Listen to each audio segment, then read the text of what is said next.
Don't do your next solo gig until you watch this video.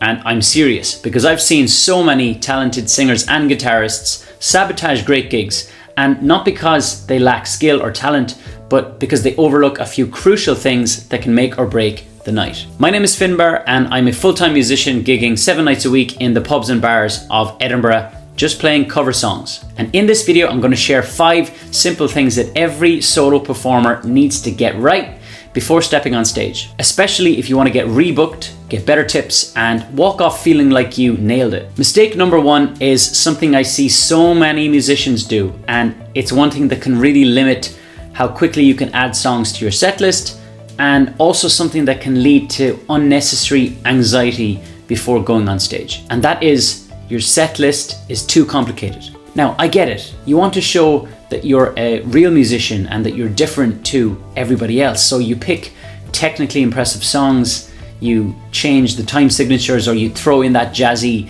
B minor 7 with a flat 5th chord. But the crowd, they're just waiting for something familiar they can sing along to. And I cannot emphasize this enough.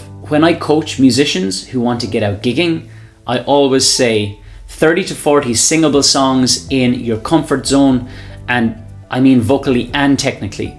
This will always beat a set list of obscure B-sides or songs with difficult riffs and solos. Think Dreams by Fleetwood Mac, Three Little Birds by Bob Marley, Stand By Me by Ben E. King. Songs like these are simple, they're familiar, and they're crowd tested, and they work every time. And by the way, if you want to make sure you're fully prepared for your next gig, from picking the right songs to knowing what to say between songs, I've put together a solo gig confidence checklist. It includes 30 go-to song suggestions, a gig prep checklist, and a few banter lines that you can steal to use at your own gigs. It's helped a lot of my students feel more confident stepping on stage, and I think it'll help you too. If you want to grab it for free, the link is below this video. Mistake number 2 is huge, and it's probably the biggest factor that causes talented musicians and singers to not sound their best and not to get rebooked by venues. And that is, you're singing songs in the wrong key for your voice. If you're singing too high, you're going to be struggling to hit some high notes.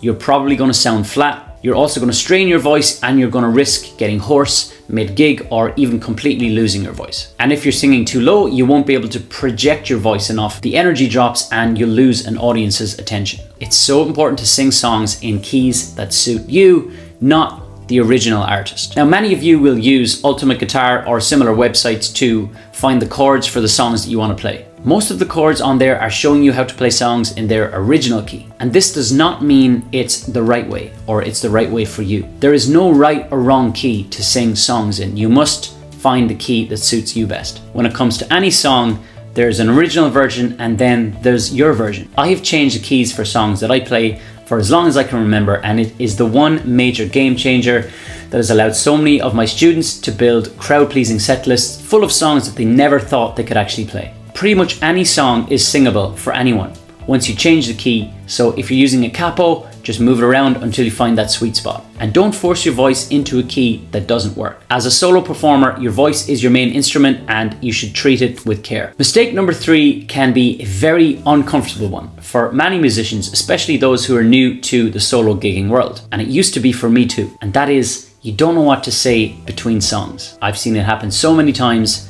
Song ends, the crowd claps, and then nothing. You fumble with your tuner, you avoid eye contact, and you just go straight into the next song. Big mistake. People aren't just listening to you, they're also watching you. They want to connect, and they want you to connect with them. And this does not mean that you need a comedy sketch ready or some hilarious one-liners. You just need a few simple go-to lines ready for between songs. And not necessarily between every song, but just spread out throughout the gig so that you can come across as human and not just a robot who sings. It is important that you think of this as part of the performance. And if you do download my free guide on the solo gig confidence checklist, I have a full Google Doc in there on crowd interaction and ways of building rapport with any audience. A little rehearsed banter goes a long way. Mistake number 4 is an overlooked one, and it's one that I learned the hard way at my first ever solo gig in my hometown. And that is, you haven't practiced standing up and plugged in. Practicing on your sofa is not the same as standing up